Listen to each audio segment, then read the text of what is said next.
الحمد لله الذي أكرمنا بحبيبه ومصطفاه محمد بن عبد الله صلى الله عليه وعلى آله وصحبه ومن والاه، والصلاة والسلام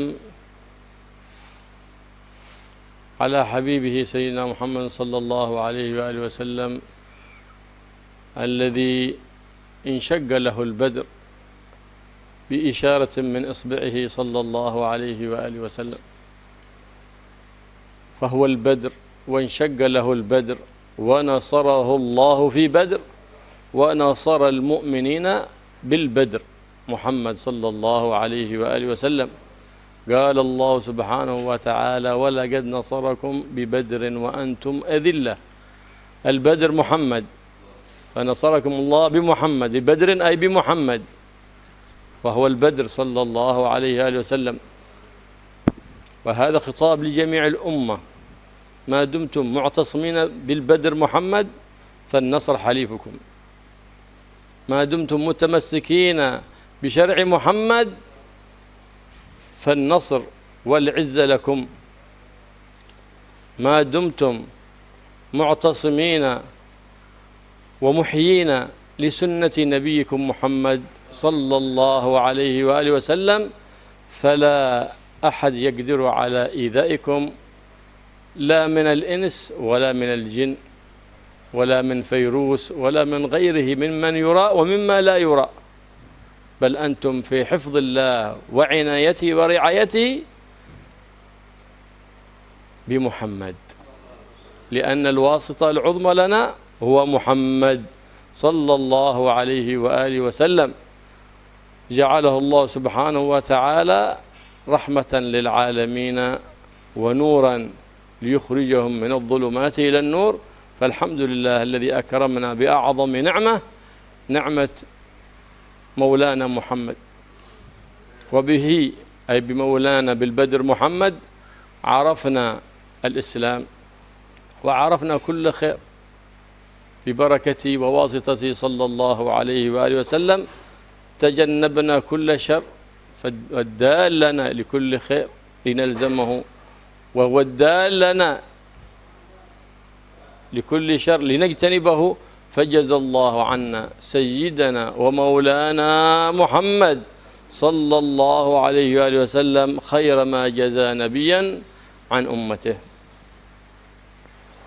Bismillahirrahmanirrahim. Alhamdulillahirabbil alamin wassalatu wassalamu ala asyrafil anbiya'i wal mursalin sayyidina Muhammad wa ala alihi wa sahbihi ajmain, amma ba'd.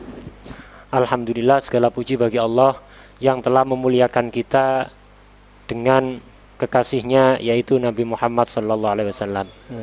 Salawat serta salam semoga senantiasa tercurahkan keharibaan kekasihnya Nabi Muhammad sallallahu alaihi wasallam yang mana Allah membelah rembulan untuknya hanya dengan isyarah, dengan salah satu jari jemari beliau.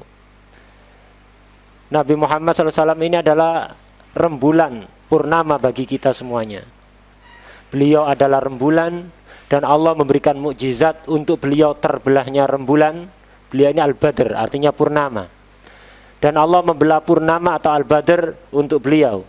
Dan Allah memberikan pertolongan dan kemenangan pada beliau pada kampung Badr. Allah juga memberikan kemenangan dan kemuliaan bagi umat mukmin pada perang Badr. Allah Subhanahu wa taala dalam Al-Qur'an berfirman, "Walaqad nasarakum bi badri wa antum adillah." Dan sungguh betul-betul Allah telah memberikan pertolongan, kemenangan kepada kalian semuanya di Badrin.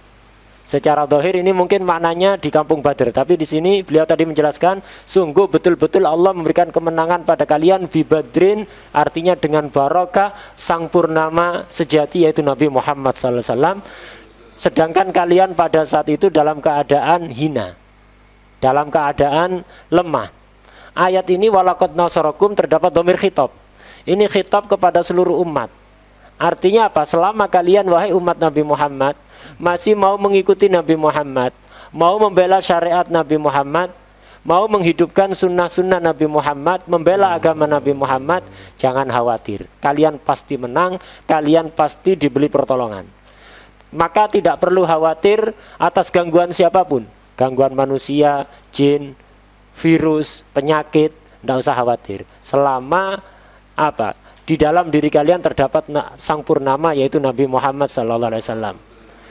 Bahaya yang terlihat atau tidak terlihat, tidak usah kalian khawatirkan. Nabi Muhammad adalah perantara utama bagi kita untuk kita meminta bantuan kepada Allah Subhanahu wa taala. Dan Allah menjadikan Nabi Muhammad ini sebagai rahmat untuk seluruh alam dan cahaya yang memberikan petunjuk kepada kita agar tidak terjerumus dalam kegelapan. Maka segala puji bagi Allah Subhanahu wa taala yang telah memberikan kemuliaan kepada kita, memuliakan kita dengan Nabi Muhammad. Nabi Muhammadlah yang memberikan petunjuk kepada kita semua macam perbuatan baik untuk kita lakukan, dan beliau pula lah yang memberikan petunjuk kepada kita atas perbuatan-perbuatan jelek yang tidak baik untuk kita jauhi. Karena itu kita memohon kepada Allah Subhanahu wa taala agar supaya Allah memberikan balasan yang terbaik yang pernah diberikan oleh Allah kepada para nabinya untuk nabi kita Nabi Muhammad sallallahu alaihi wasallam. وأكرم الله سبحانه وتعالى نبيه محمد صلى الله عليه وسلم وعباده المؤمنين بالنصر العظيم في غزوة بدر.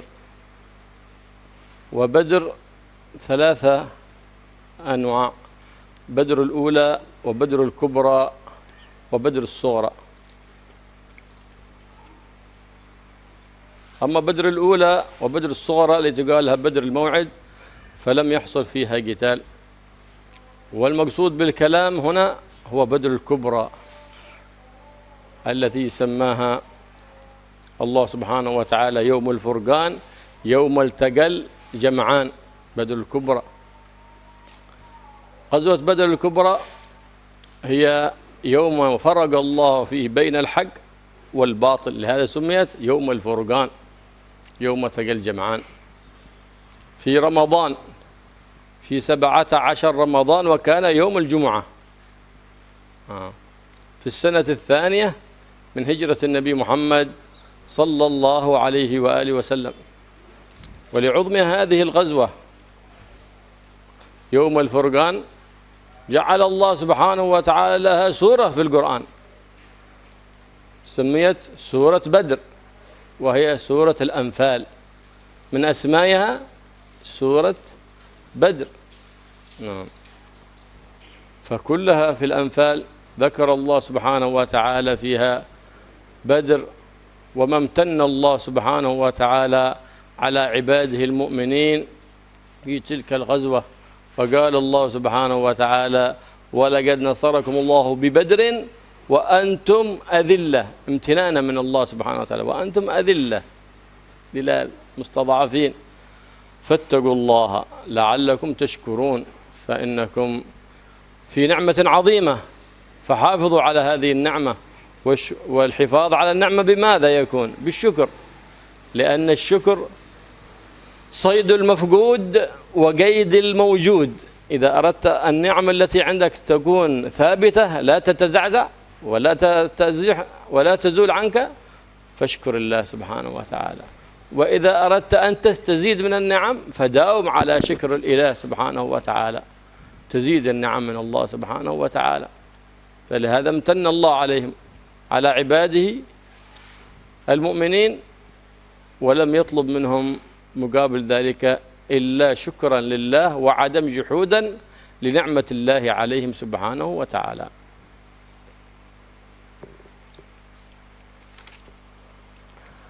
Allah Subhanahu wa taala memberikan kemenangan yang sangat besar kepada nabinya dan semua orang-orang yang beriman saat itu di dalam perang Badar. Perang Badar ini ada 3. Ada Badar Ula, Badar pertama, Badar Kubro, Badar besar, dan Badar Sughro, Badar kecil. Pada perang Badar Ula dan Badar Sughro ini tidak terjadi pertempuran, tidak sampai terjadi peperangan. Ini nama lainnya adalah Badrul Mau'id. Sama sekali tidak terjadi pertempuran waktu itu. Yang mau kita bahas saat ini adalah Badar Kubro, Badar besar, yang disebut di dalam Al-Quran Allah dengan istilah Yaumul Furqan, hari pembeda antara yang hak dan yang batil. Yaumal taqal jam'an, hari pertemuan dua kelompok, yang mukmin dan yang kafir. Pada saat itu kenapa kok disebut Yaumul Furqan, hari Badar ini? Al-Furqan artinya pembeda. Karena di dalam setelah perang Badar itulah, dan di saat perang Badar itulah Allah membedakan mana kelompok yang hak dan mana kelompok yang batil. Dan ini dulu terjadi pada tanggal 17 Ramadan tahun kedua Hijriah, dan pada saat itu bertepatan dengan hari Jumat. Oleh karena agungnya perang Badar ini, Allah sampai mengabadikan kisahnya di dalam Al-Quran, dan Allah menurunkan satu surat sempurna yang isinya adalah perang Badar. Disebut dengan nama surat Al-Badr. Mungkin kita bingung, di Al-Quran tidak ada surat Al-Badr, surat Al-Anfal. Kalau di Al-Quran biasanya surat disebut dengan surat Al-Anfal. Nama lain dari surat Al-Anfal ini adalah surat Al-Badr. Karena di dalam surat Al-Anfal itu isinya ya hampir semuanya menjelaskan tentang perang Badar dan anugerah-anugerah Allah yang sangat besar yang diberikan oleh Allah setelah terjadinya perang Badar. Allah berfirman dalam surat Anfal itu, diantaranya adalah walaqad nasarakumullahu bibadrin wa antum adillah fattaqullaha la'allakum tashkurun. Sungguh betul-betul Allah telah memberikan pertolongan kepada kalian di perang Badar, dan ketika itu kalian dalam keadaan hina, dalam keadaan lemah. Karena itu bertakwalah kepada Allah agar supaya kalian bersyukur. Di ujung ayat ini Allah memberikan nasihat kepada kita, perintah kepada kita untuk menjaga nikmat yang Ia berikan kepada kita. Dengan cara apa menjaga nikmat? Yaitu dengan cara bersyukur. Bersyukur atas sebuah nikmat yang diberikan oleh Allah.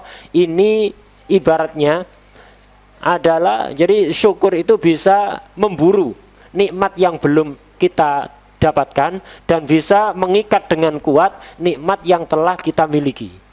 Jadi sayyidul mafqud wa qaidul mawjud. Itu syukur. Bisa memburu nikmat-nikmat yang belum kita peroleh dan bisa mengikat secara kuat nikmat-nikmat yang sudah kita miliki. Kalau kita kepingin jaga nikmat yang kita miliki, kesehatan, kebahagiaan, ketentraman, keluarga, harta dan yang lain, kepingin tidak goyah tetap kita miliki, maka perbanyaklah syukur. Kita masih kepingin nambah nikmat-nikmat yang lain, perbanyak syukur. النبي محمد صلى الله عليه وآله وسلم جاء لهداية الناس وإخراج من الظلمات إلى النور، ولم يأتي بالقتال ولم يشرع له القتال، إنما قام الدين بالدعوة إلى الله سبحانه وتعالى بالموعظة الحسنة، بالقول الحسن. فلهذا عاش النبي محمد صلى الله عليه وسلم بعد البعثة في مكة 13 سنة وهو يدعو إلى الإسلام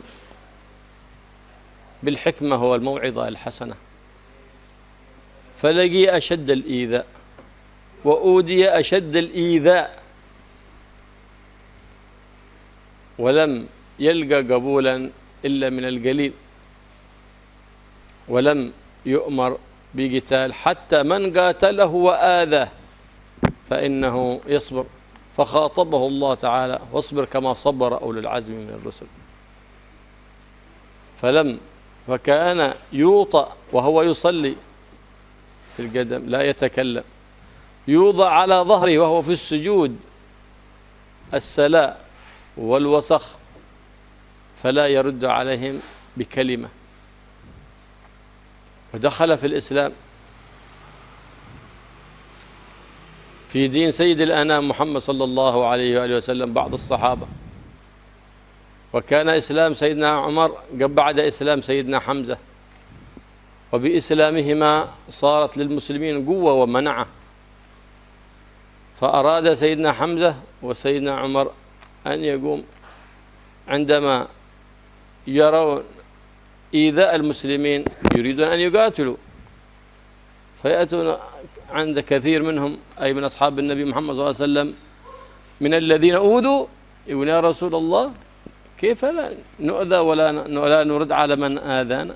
قال اصبروا إنه لم يؤذن لي في القتال، لأن النبي محمد صلى الله عليه وسلم لا يفعل شيء من قبل رأيه، إنما هو بأمر الله، إن هو إلا وحي يوحى.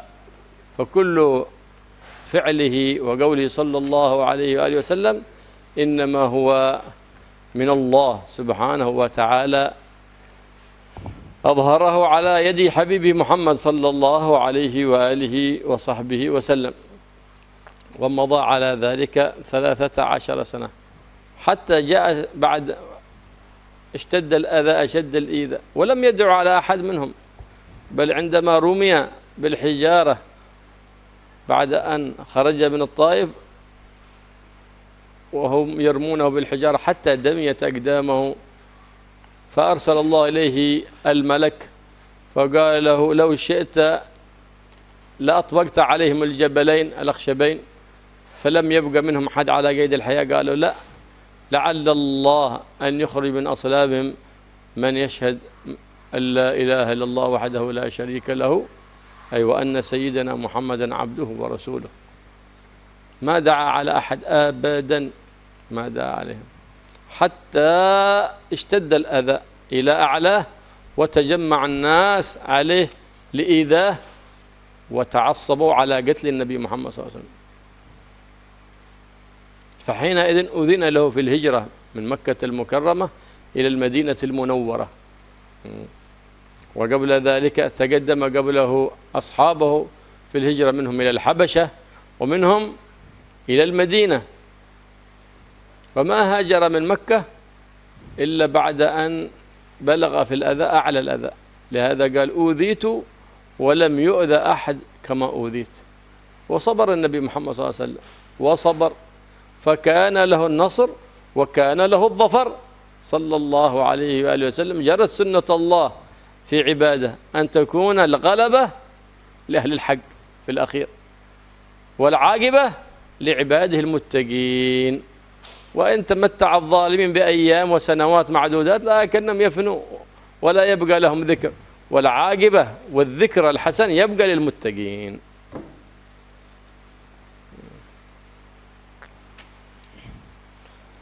Nabi Muhammad SAW diutus oleh Allah untuk memberikan petunjuk kepada seluruh manusia dan mengeluarkan mereka dari kegelapan kekufuran kepada cahaya keimanan. Nabi tidak pernah memerangi siapapun, dan Nabi tidak pernah diperintahkan oleh Allah untuk memerangi siapapun. Nabi mengajak umat manusia untuk masuk agama Islam ini dengan dakwah, dengan al-mau'idatul hasanah, dengan ucapan-ucapan yang baik, dengan akhlak yang mulia.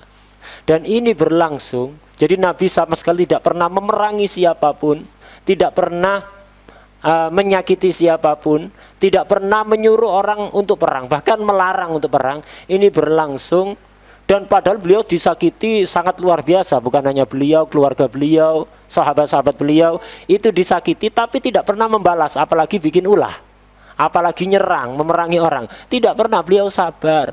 Dakwah bil mau'idatil hasanah dengan ucapan yang baik itu berlangsung selama 13 tahun di Mekah. Jadi bukan waktu yang singkat, 13 tahun di Mekah disakiti dengan berbagai macam gangguan secara fisik, ucapan, dan yang lain-lain. Itu selama 13 tahun beliau dan keluarga beliau, sahabat-sahabat beliau disakiti, tidak pernah membalas, apalagi bikin ulah. Jadi Nabi selama itu tidak pernah mengajarkan perang, tidak pernah ngajak untuk perang, sama sekali tidak pernah. Beliau hanya sabar. Ketika beliau disakiti begitu luar biasa di Mekah, dakwah selama 13 tahun, yang ngikuti beliau nggak banyak, hanya sedikit, hanya beberapa orang saja.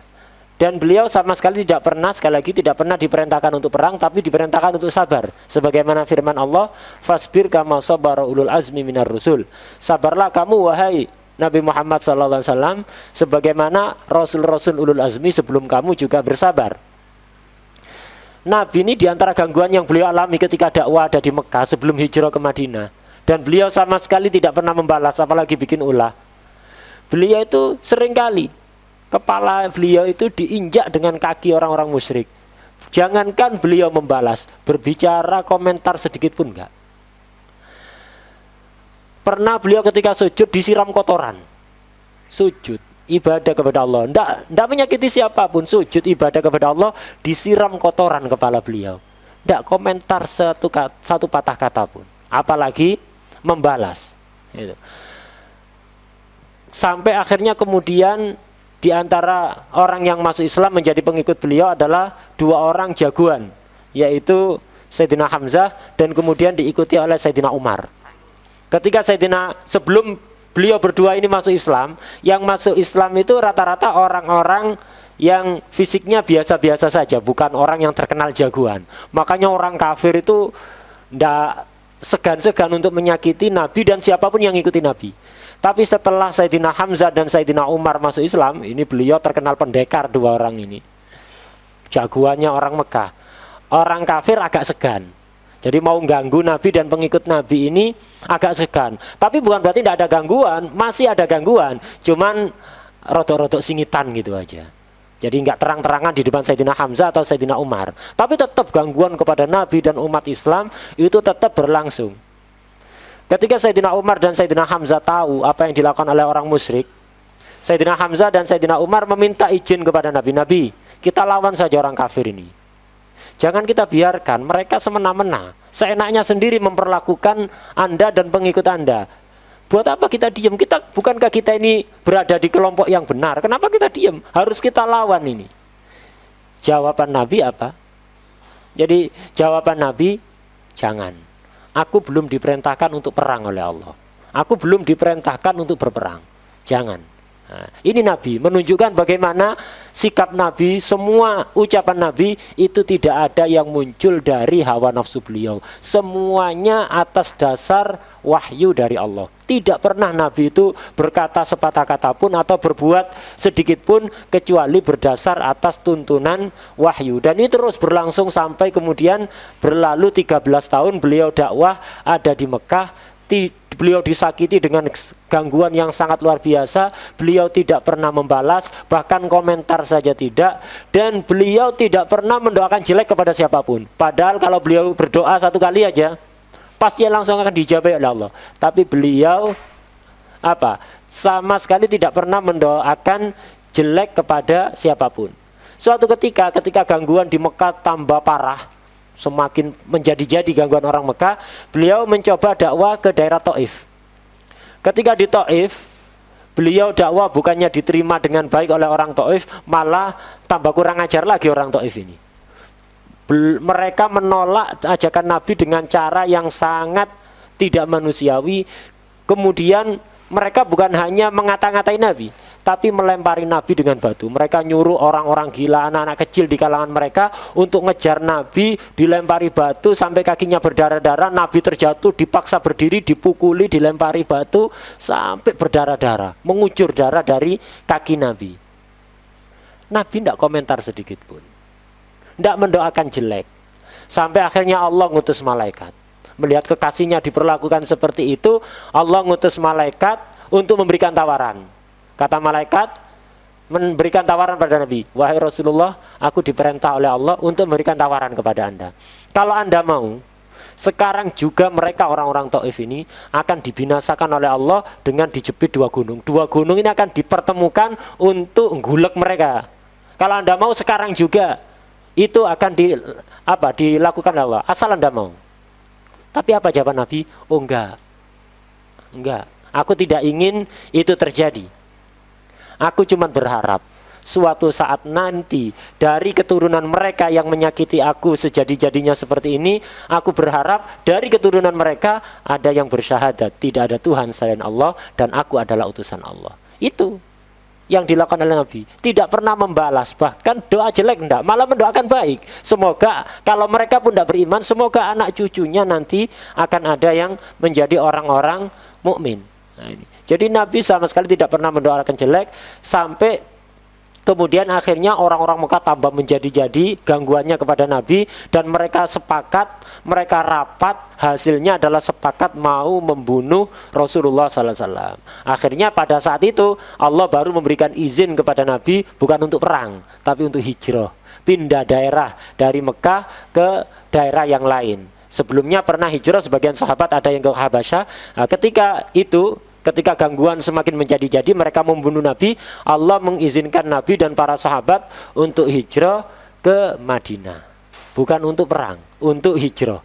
Nah, setelah diganggu 13 tahun dengan gangguan yang sangat luar biasa, dan Nabi hanya bersabar. Sebagaimana sabda Nabi dalam salah satu hadis, udhitu walam yu'da ahadun kama udhitu. Aku ini telah diganggu oleh orang-orang kafir, disakiti oleh orang-orang kafir, dan belum pernah ada satu nabi pun dan satu rasul pun atau siapapun sebelum aku yang disakiti seperti aku disakiti. Jadi gangguan yang dialami oleh Nabi, kesakitan yang dirasakan oleh Nabi dalam dakwah belum pernah dirasakan oleh satu orang pun sebelum Nabi. Sampai akhirnya kemudian Nabi sabar, ujung-ujungnya Nabilah yang menang. Dan begitulah sunnatullah. Sunnatullah itu bagaimanapun kelompok kebenaran pasti akan menang. Walaupun setelah mengalami gangguan yang sangat luar biasa, tapi ujung-ujungnya akibat yang baik itu hanya akan didapatkan oleh orang yang bertakwa, orang-orang yang berada di dalam kelompok kebenaran. هاجر رسول الله صلى الله عليه وسلم من مكة إلى المدينة في السنة الأولى بعد الهجرة. لم يؤذن له في القتال، بل كان يوطن الإيمان في قلوب المؤمنين ويدعو إلى الله بالحكمة والموعظة الحسنة. في السنة الثانية فرض الجهاد على المؤمنين. في السنة الثانية هنا بدأت الغزوات بعد الإذن في الجهاد في السنة الثانية من الهجرة النبوية. لهذا كان يقول سيدنا علي زين العابدين: كنا نعلم مغازي النبي محمد صلى الله عليه وسلم كما نعلم السورة من القرآن. هذا فتعلموا مغازي النبي محمد صلى الله عليه وسلم، وعلموا أولادكم مغازي النبي محمد صلى الله عليه وآله وسلم، فإنها شرف آبائكم وشرف أجدادكم، فكيف لا؟ وشهداء تلك الأمة هم أعظم الشهداء، كما قال النبي محمد صلى الله عليه وآله وسلم: جعل الله أرواح الشهداء في حواصل طيور خضر تحت قناديل تحت عرش الرحمن، في قناديل تحت عرش الرحمن، فهي تسرح في الجنان العلية وتأوي إلى القناديل العلية. اطلع الله سبحانه وتعالى إليهم اطلاعة، قال النبي محمد صلى الله عليه وسلم، فقال لهم: ما تشتهون؟ قالوا: كيف نشتهي؟ ماذا نشتهي ونحن نسرح في الجنان ونسرح ونفعل بما نشاء؟ فقال لهم الثانية، فقال: ما تشتهون؟ فقال لهم: لا نشتهي، كيف نشتهي شيء وكل شيء عندنا؟ فقال لهم الثالثة: ما تشتهون؟ فلما رأوا أنه لا بد لهم من أن يذكروا شيء، قال: يا رب نشتهي أن تعيد إلينا أرواحنا وتعيدنا إلى الدنيا فنقاتل في سبيلك ونقتل في سبيلك، هذه أمنيتنا الآخرة. قال: قد سبق في العلم القديم أنكم إليها لا ترجعون، هذا سبق في العلم.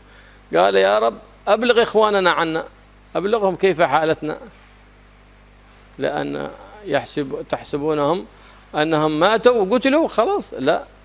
فأنزل الله سبحانه وتعالى على نبيه الكريم محمد صلى الله عليه وسلم: فلا تحسبن الذين قتلوا في سبيل الله أمواتا بل أحياء عند ربهم يرزقون. حياة أعظم من تلك الحياة التي كانوا فيها، فإنهم كانوا مقيدين بأحكام التكليف، وأما الآن فهم قد انطلقوا وانفكوا عن التكليف، فصاروا يسرحون ويروحون في جنان علية، وترجع أرواحهم تحت قناديل تحت عرش الرحمن سبحانه وتعالى.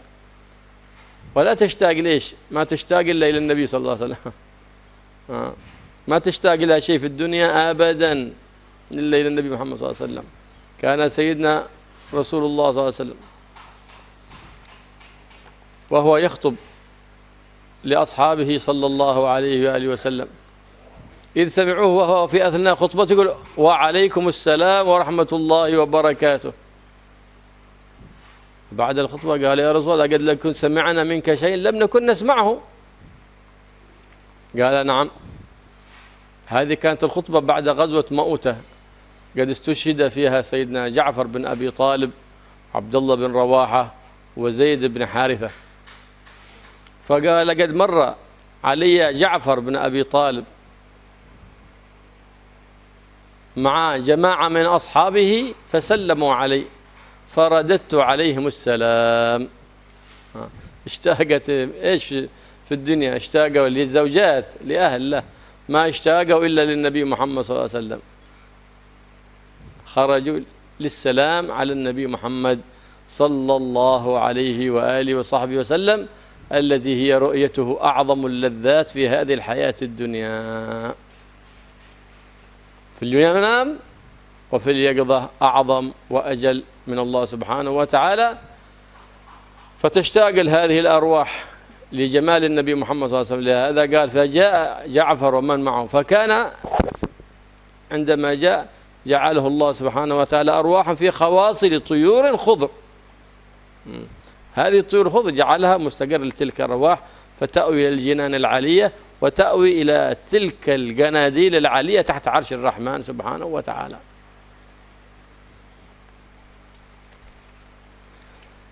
Setelah tadi di Mekah beliau diganggu luar biasa, tambah menjadi-jadi. Setelah 13 tahun mereka sepakat mau membunuh Nabi. Akhirnya Allah memberikan izin untuk hijrah. Akhirnya Nabi pun hijrah dari Mekah ke Madinah. Selama setahun Nabi tinggal ada di Madinah. Setelah hijrah, Nabi belum diizini oleh Allah untuk perang, untuk membalas gangguan orang kafir. Belum. Pada tahun pertama beliau tinggal di Madinah, beliau fokus pada satu hal, yaitu apa? Menguatkan iman penduduk Madinah dan sekitarnya. Jadi bagaimana orang yang sudah beriman diperkuat imannya, orang yang belum iman diajak untuk beriman dengan hikmah dan mau'idhah hasanah. Itu fokus Nabi selama tahun pertama tinggal ada di Madinah. Baru pada tahun kedua Hijriah beliau mendapatkan izin dari Allah untuk berperang. Nah, jadi peperangan Nabi dimulai pada tahun kedua Hijriah. Artinya setelah Nabi diutus 14 tahun. Jadi setelah 14 tahun diutus, disakiti, diganggu, baru Allah ngasih izin untuk perang. Dan mempelajari sejarah perang Nabi ini sangat penting. Sayyidina Ali Zainal Abidin itu pernah mengatakan, dulu kami itu sejak kecil diajari cerita-cerita tentang peperangan Nabi itu sebagaimana kami diajari surat-surat dari Al-Quran. Artinya betapa pentingnya belajar sejarah peperangan yang pernah dilakukan oleh Rasulullah SAW dan para sahabat. Itu sangat penting, sebagaimana pentingnya kita belajar membaca surat yang ada di dalam Al-Quran. Dan itu yang diajarkan oleh para salaf kepada anak cucunya. Karena itu hendaknya kita mempelajari itu peperangan Nabi, dan kita ajarkan kepada anak-anak kita. Itu yang kita ajarkan kepada anak-anak kita, bukan upin-ipin. Jadi sejarah tentang peperangan Nabi, karena inilah yang menjadi kemuliaan umat Islam. Yaitu orang-orang yang mati dalam medan pertempuran ini bukan mati sebenarnya, pindah alam saja. Jadi mereka tetap hidup dengan kehidupan yang lebih mulia, lebih bermartabat, lebih bahagia, lebih bebas. Itu orang-orang yang mati syahid ketika medan pertempuran. Tidak mati, hanya pindah alam, dari alam yang penuh dengan kegelisahan, dengan kesedihan, pindah ke alam yang 100% kebahagiaan. Mereka, roh-roh mereka itu oleh Allah ditempatkan ada di hawasil. Hawasil itu bahasa Jawanya teli, tempat makanan. Kalau burung makan, makanan akan masuk ke situ. Ibaratnya kalau manusia itu lambung. Gitu. Jadi roh-rohnya orang yang mati syahid dalam medan perang itu ditempatkan oleh Allah ada di telinya burung-burung yang berwarna hijau, yang berterbangan bebas, ada di bawah arasnya Allah. Jadi mereka bertempat ada di lampu-lampu yang menggantung, ada di bawah arasnya Allah. Mereka memandang pemandangan yang sangat indah, pemandangan surga dan yang lain. Mereka melihat pemandangan surga, seluruh kenikmatan mereka dapatkan. Mereka kepingin apapun dituruti oleh Allah Subhanahu wa Ta'ala. Suatu ketika pernah, jadi ketika mereka sedang ada di dalam lambungnya burung yang hijau tadi, yang berterbangan ada di bawah arasnya Allah. Allah pernah menanyai mereka, kalian orang-orang yang mati syahid, kalian kepingin apa? Mintalah. Mereka bingung. Minta apa ya Allah? Kami di sini semua fasilitas tercukupi, semuanya terpenuhi di sini. Mau minta apa lagi? Ditanya lagi yang kedua kali oleh Allah. Ayo, mintalah sesuatu. Minta apa kalian? Kepingin apa? Bingung lagi mereka. Minta apa? Semua keinginan keturutan. Tidak perlu ribet. Kepingin langsung dituruti oleh Allah. Nggak pakai lama, nggak pakai ribet. Akhirnya Allah mengulang pertanyaan itu 3 kali. Ayo, minta apa? Kepingin apa? Akhirnya mereka paham, berarti kita ini harus menyampaikan permintaan ini. Tidak boleh diem aja. Akhirnya mereka minta pada Allah, ya Allah, kenikmatan sangat besar yang ingin kami dapatkan, kalau memang diizinkan olehmu, kalau memang kau mengizinkan, kami ingin dihidupkan lagi, kembali ke dunia, artinya dikembalikan roh kami ke jasad kami. Mereka dalam keadaan hidup, cuman kepingin rohnya dikembalikan ke jasad, kembali lagi ke dunia. Kami kepingin kalau di dunia mau apa? Senang-senang? Bukan. Kami minta izin nanti di dunia kepingin perang, kemudian kami mati syahid lagi, akhirnya kami akan mendapatkan kenikmatan yang lebih besar lagi. Itu yang mereka inginkan. Oh, kalau itu jangan, kata Allah. Kalau itu tidak bisa. Sudah ditentukan orang kalau sudah pindah alam tidak bisa balik lagi ke dunia, sudah. Kalau itu nggak bisa. Ayo minta yang lain. Akhirnya mereka minta kepada Allah, sudah ya Allah, kalau memang itu tidak bisa dikabulkan, kami minta agar supaya ceritakan kabar kami kepada saudara-saudara kami yang masih ada di dunia. Ceritakan kondisi kami yang dalam kenikmatan luar biasa ini kepada saudara-saudara kami yang masih tinggal ada di dunia. Akhirnya Allah pun menceritakan kabar mereka. Allah menurunkan sebuah ayat yang menceritakan kondisi mereka, yaitu qauluhu ta'ala wala tahsabanna alladziina qutilu fi sabilillahi amwatan bal ahya'un 'inda rabbihim yurzakun. Janganlah kalian menyangka bahwa orang-orang yang terbunuh di medan pertempuran fi sabilillah itu mereka mati. Enggak, mereka itu hidup. Mereka hidup di sisi Tuhannya dan mereka selalu mendapatkan rizki yang luar biasa. Mereka hidup bukan kehidupan yang sama seperti di dunia, kehidupan yang lebih terhormat, lebih mulia, lebih bahagia. Kalau di dunia ribet, orang itu banyak mendapatkan taklif. Jadi kita di dunia ini banyak aturan, diperintahkan begini-begini, dilarang dari ini, banyak perintah dan banyak larangan. Mereka hidup di bawah aras Rahman, arasnya Allah ini, itu nggak ada perintah, nggak ada larangan, bebas mau apa aja. Nggak ada kewajiban ini itu, nggak ada larangan ini itu, nggak ada, nggak terkekang, nggak ada lockdownnya di sana. Nah, jadi bebas dengan sebebas-bebasnya. Nah, ini, jadi itu yang dikisahkan apa kondisi mereka. Dan satu, mereka ketika ada di bawah aras Allah itu, yang dirindukan cuma satu di dunia, nggak rindu yang lain. Di dunia ini nggak ada yang mereka rindukan. Kenapa rindu dunia? Mereka hidup lebih bahagia kok. Cuman satu yang mereka rindukan, karena nggak ada di sana. Apa? Melihat wajah Rasulullah Sallallahu Alaihi Wasallam. Hanya itu yang mereka rindukan. Kenikmatan yang lain nggak ada taranya kalau dibandingkan dengan kenikmatan dunia. Hanya satu yang tidak mereka dapatkan. Karena itu pernah dikisahkan suatu saat setelah terjadi perang Mu'tah. Setelah terjadi perang Mu'tah ini banyak sahabat yang gugur. Di antaranya adalah sepupu Nabi, yaitu Sayyidina Ja'far bin Abi Thalib. Kemudian Sayyidina Abdullah bin Rawaha dan Sayyidina Zaid bin Harithah. Jadi banyak sahabat yang gugur pada saat itu. Setelah terjadi perang Mu'tah itu Nabi khutbah di hadapan para sahabat. Ketika khutbah, enak-enak khutbah, tiba-tiba Nabi jawab salam, Waalaikumsalam warahmatullahi wabarakatuh. Sahabat bingung, cuma tidak berani motong khutbahnya Nabi. Setelah Nabi selesai khutbah, mereka bertanya, Rasulullah, kami tadi melihat sesuatu yang aneh. Tidak biasanya Anda seperti itu. Di tengah-tengah khutbah Anda kok jawab salam tadi. Ada apa Rasulullah? Oh itu, iya.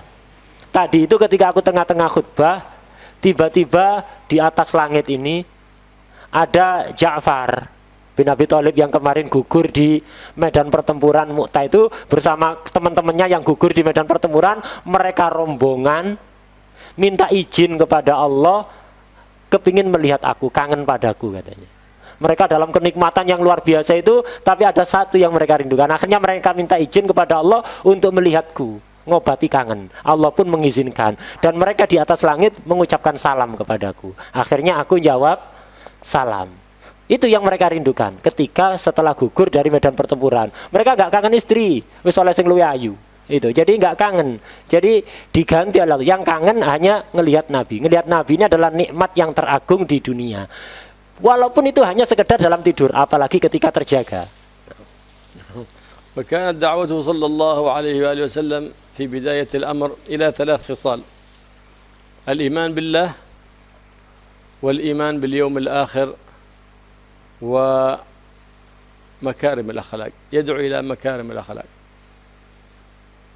هذا كل إنسان تحققت فيه الإنسانية يدعو لهذا. مع هذا ما سلم منهم، إنما دعاهم الخير الدنيا وخير الآخرة: الإيمان بالله وبرسوله صلى الله عليه وسلم، والإيمان باليوم الآخر ما بعد الموت من المغيبات، ومكارم الأخلاق. أنهم كانوا يقتلون البنات، وكانوا يظلمون، وكانوا يفعلون المنكرات، يردهم إلى مكارم الأخلاق. ما هكذا الإنسانية. فكيف وقد جاء الدين يتعبدكم بفعل المكارم وترك أضدادها؟ فيدعو على هذه ال3 المبادئ في أول دعوته صلى الله عليه وسلم. وهاجر إلى المدينة وهو يرسخ هذه الأركان ال3 حتى أذن له بالجهاد في السنة الثانية من هجرته صلى الله عليه وآله وسلم. وكان محاط بالأعداء، أعداء من الخارج وهم المشركون، أعداء من أطراف المدينة وهم اليهود بفرقهم ال3: بنو قينقاع، وبنو قريظة، وبنو النضير.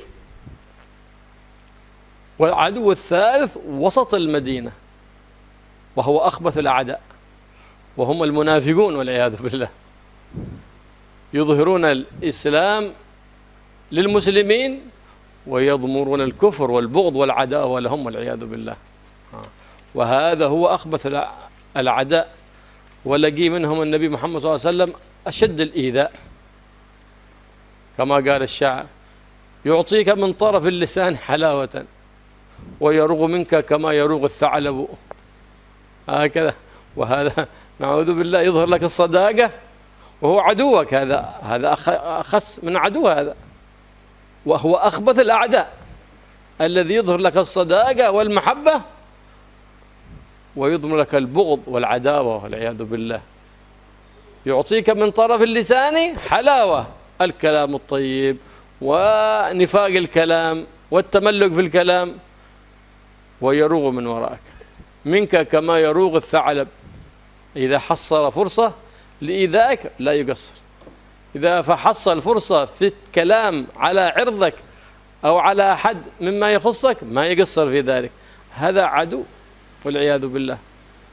فهذا كان أشد العداوة من ال3 هم المنافقون، لأنهم يظهرون الإيمان والإسلام ويضمنون الكفر والبهتان والعياذ بالله.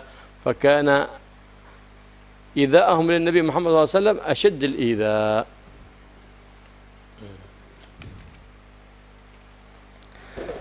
Dakwah Nabi di awal-awal dakwahnya beliau itu cuma menekankan 3 hal, bukan yang lain. Jadi 3 hal ini yang betul-betul ditekankan, yaitu apa? Ngajak iman kepada Allah, yang kedua ngajak iman kepada hari akhir, dan yang ketiga ngajak untuk melakukan akhlak-akhlak yang mulia, ngajak manusia untuk berbudi pekerti mulia. Ini sebenarnya apa? Semua orang, asalkan dia memang betul-betul manusia, bukan manusia setengah binatang, bukan. Asalkan manusia pasti akan mengajak 3 hal ini dan akan menerima ajakan ini. Tapi masalah Nabi, walaupun yang diajak hanya 3 ini, tapi beliau diganggu dengan gangguan yang sangat luar biasa. Padahal ini ajakan seluruh manusia, ngajak iman kepada Allah, hari akhir, dan untuk melakukan akhlak-akhlak yang mulia. Karena pada saat itu orang-orang musyrik itu apa? Melakukan beberapa perbuatan yang tidak baik.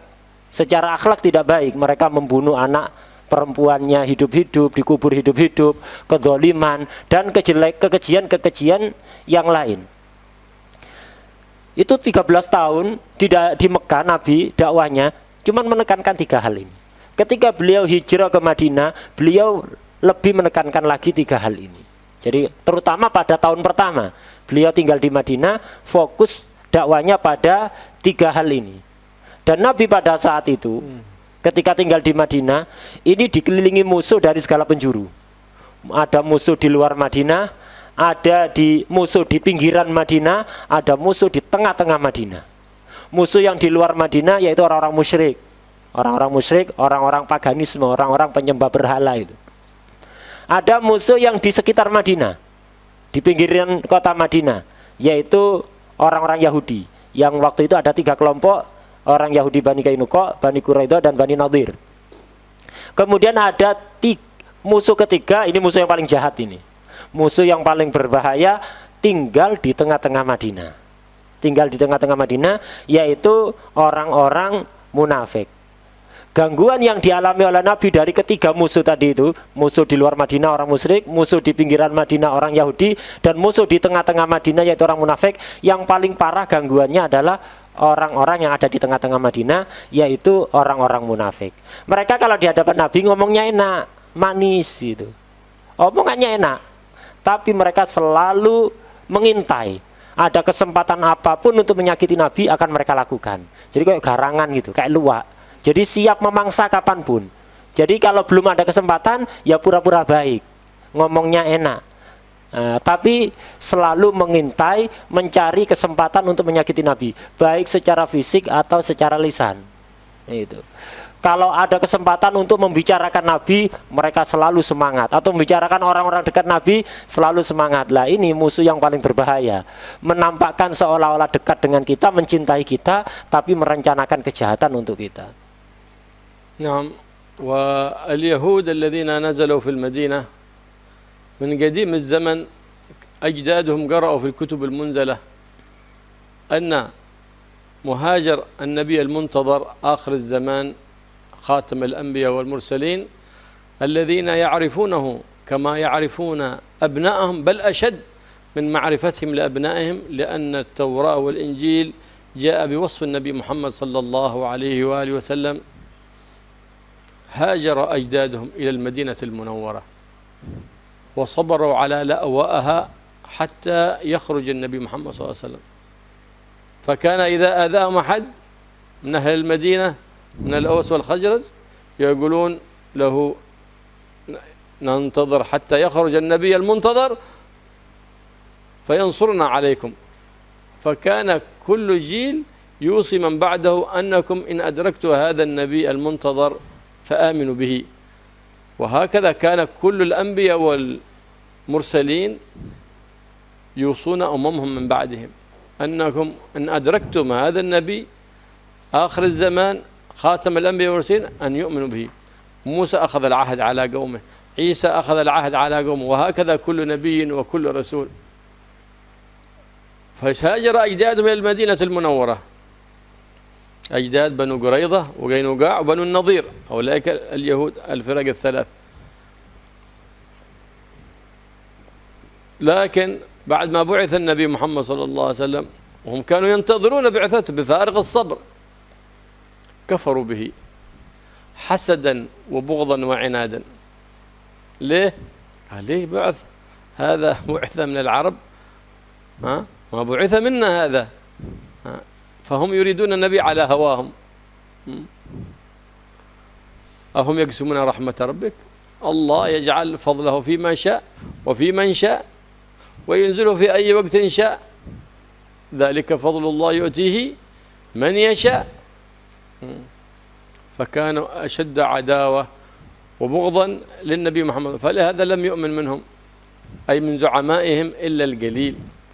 فقال صلى الله عليه وسلم لو آمن من اليهود 12 لآمن اليهود كلهم، أي من زعمائهم وعلمائهم، لكنهم كانوا أقل من ذلك. وكان الرئيس من أسلم من اليهود عالم اليهود وحبرها عبد الله بن سلام الذي كان اسمه الحسين، ثم سماه النبي محمد صلى الله عليه وسلم عبد الله بن سلام. فكان رئيس من أسلم من اليهود، فجمع الله من أسلم من أهل الكتاب له الفضل، فضل الكتابين، فضل الإيمان بموسى وفضل الإيمان بمحمد. فضل الإيمان بعيسى وفضل الإيمان بمحمد فقد جمع الله له الفضيلتين وذلك فضل الله يؤتيه من يشاء.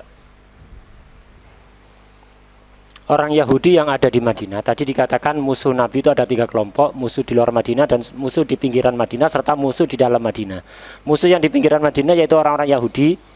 Ini aslinya mereka bukan penduduk asli Madinah, mereka itu pendatang. Jadi orang-orang Yahudi yang ada di Madinah itu pendatang, tapi sudah turun-temurun, sudah lewat beberapa generasi.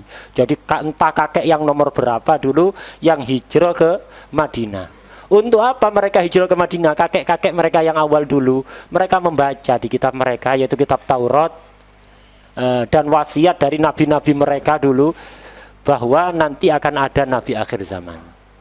Dan disebutkan sifat-sifatnya, namanya, bahkan tempat hijrahnya disebutkan gambarannya seperti apa. Mereka meneliti, akhirnya mereka memahami, oh Madinah ini daerah yang seperti disebutkan Taurat, yang akan menjadi tempat hijrah Nabi akhir zaman, siapapun yang ikuti akan selamat dunia akhirat. Itu kalau diteliti-teliti Madinah. Akhirnya mereka, kakek-kakek mereka itu hijrah di Madinah. Padahal Madinah dulu sebelum Nabi hijrah ke sana, ini daerah yang apa? Siapapun yang masuk ke situ mesti sakit. Mesti sakit. Daerah yang nggak nyaman ditinggali itu. Siapapun yang masuk mesti sakit parah. Mereka sabar, kakek-kakek mereka sabar. Kenapa? Mereka berharap bisa ketemu dengan Nabi akhir zaman. Mereka sabar. Dan mereka di Madinah, mereka minoritas. Karena orang minoritas, mereka tertindas. Jadi sering diganggu oleh orang-orang penduduk setempat. Apalagi ketika terjadi perang antara 2 kubu besar yang ada di Madinah waktu itu. Yahudi itu ada yang ikut kelompok A, ada kelompok B. Mereka jadi sasaran nanti, gangguan ketika kelompoknya kalah. Nah, jadi mereka sabar itu. Selama beberapa generasi mereka sabar tinggal ada di Madinah dengan harapan apa? Untuk bisa ketemu Nabi akhir zaman dan mau menjadi pengikutnya nanti. Setiap kali mereka disakiti, siapapun ada yang menyakiti mereka, selalu mereka itu mengatakan, ingat ya, inti awas, sekarang inti ganggu kami dan kami tidak berdaya, tapi ingat, nanti akan ada Nabi akhir zaman yang akan datang ke tempat ini. Kami akan ikut dia. Kalau kami sudah ikut dia, kalian tidak bisa macam-macam kepada kami. Selalu ngomong gitu. Setiap kali disakiti, selalu awas nanti kalau udah muncul Nabi akhir zaman, kalian akan binasa. Kami akan menjadi pengikutnya. Selalu begitu. Mereka menunggu bertahun-tahun dengan penuh sabar. Sampai akhirnya ketika datang beneran Nabi akhir zaman, Nabi Muhammad SAW ke Madinah, mereka malah kufur. Yang iman malah orang-orang Madinah asli. Mereka orang-orang Yahudi yang dulu ngancam-ngancam mau ikut Nabi akan memerangi orang Madinah asli, malah kufur. Kenapa kufurnya? Sebabnya karena hal sepele, karena gengsi, karena hasud. Mereka menginginkan Nabi akhir zaman itu dari bangsa mereka, suku Yahudi. Ternyata Nabi akhir zaman dari bangsa Arab. Oh, masa Nabi dari bangsa Arab? Dari dulu tidak ada Nabi dari bangsa Arab. Kok ada Nabi dari bangsa Arab? Dari dulu Nabi itu yang banyak dari Bani Israel. Mereka tidak mau. Hasud karena apa? Jadi mereka kepingin Nabi sesuai selera mereka. Itulah mereka. Dan ini dikecam oleh Allah dalam Al-Quran. Ahum yaksimun rahmat rabbik. Apakah mereka yang bagi-bagi rahmat Allah? Bukan. Allah memberikan anugerahnya kepada siapapun yang ia kehendaki. Dzalika fadlullah yu'tihi may yasha. Dan akhirnya dari orang-orang Yahudi yang nututi zaman Nabi itu yang iman cuma sedikit. Padahal dulu kakek-kakeknya, ayahnya selalu wanti-wanti, ingat kalau nanti ada akhir zaman, ada Nabi akhir zaman datang, kalian harus ikut, kalian harus dukung, kalian harus bela. Ayahnya juga dipeseni oleh kakeknya, kakeknya dipeseni oleh ayahnya. Terus setiap generasi selalu berwanti-wanti, berwasiat untuk mengikuti Nabi akhir zaman. Dan para Nabi terdahulu juga seperti itu. Nabi Musa selalu berpesan kepada kaumnya untuk mengikuti Nabi akhir zaman. Nabi Isa selalu berpesan kepada kaumnya kalau nututi Nabi akhir zaman untuk iman kepada beliau, mendukung beliau, membela beliau. Cuman ternyata ketika Nabi diutus, ini golongannya putu-putu sing tepak selopot. Jadi tidak ada yang iman dari mereka. Ini yang iman cuman sedikit. Yang iman cuma sedikit, rata-rata tidak beriman. Ya tadi itu tepat selopot. Itu Nabi pernah mengatakan dalam salah satu hadis, seandainya dari pemimpin atau para tokoh Yahudi itu yang beriman 12 orang saja, maka seluruh Yahudi akan beriman. Seluruh Yahudi yang ada pasti akan beriman. Cuman yang beriman dari tokohnya Yahudi nggak sampai 12. Sedikit sekali, nggak sampai 12. Seandainya ada 12 saja yang beriman pada Nabi, semua Yahudi akan beriman. Nah, di antara tokoh yang beriman kepada Nabi, tokoh Yahudi, yaitu adalah Al-Husain. Nama aslinya Al-Husain. Kemudian setelah masuk Islam dirubah namanya oleh Nabi, yaitu Abdullah bin Salam. Ini di antara tokoh Yahudi, ulamanya Yahudi yang beriman kepada Nabi. Dan setiap orang-orang ahlul kitab yang beriman kepada Nabi, dia berarti telah menggabungkan dua keistimewaan. Keistimewaan iman kepada kitab sebelum Al-Quran dan keistimewaan iman kepada Al-Quran. Keistimewaan iman kepada nabinya Nabi Musa atau Nabi Isa, dan keistimewaan iman kepada Nabi Muhammad SAW. وعندما هاجر النبي محمد صلى الله عليه وسلم وأصحابه تركوا أموالهم في مكة، هاجروا حفظا لدينهم، وأموالهم أخذها المشركون بغير حق، فلم يتركوا للمهاجرين مالا في مكة. لهذا في السنة الثانية من الهجرة عندما أذن للنبي محمد صلى الله عليه وسلم بالجهاد ونزلت آية الجهاد، وكان في شهر صفر، أرسل النبي محمد صلى الله عليه وآله وسلم سرية عبد الله بن جحش، وكانت في آخر رجب،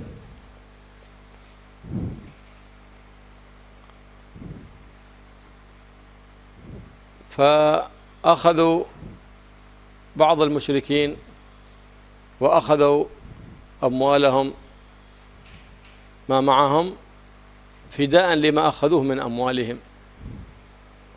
وقتل في تلك السرية عمرو بن الحضرمي، وهذه كانت سبب غزوة بدر الكبرى. وأسر بعضهم فأسلم بعض الأسرى وبعضهم عاد، فأرسل المشركون في أن يفكوا أولئك الأسرى. قال لهم النبي محمد صلى الله عليه وسلم: فكوا أسرانا عندكم نفك أسراكم. فكان خائف على المؤمنين في مكة الذين حبسوا ويؤذون ليرجعوا عن دينهم. فكانت هذه بدر الأولى كانت سببا في بدر الكبرى.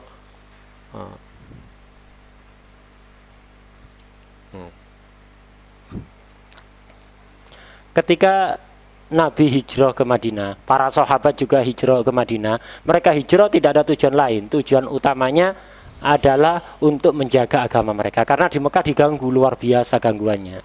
Akhirnya Nabi dan para sahabat hijrah ke Madinah untuk apa? Menjaga agama mereka, melindungi agama mereka.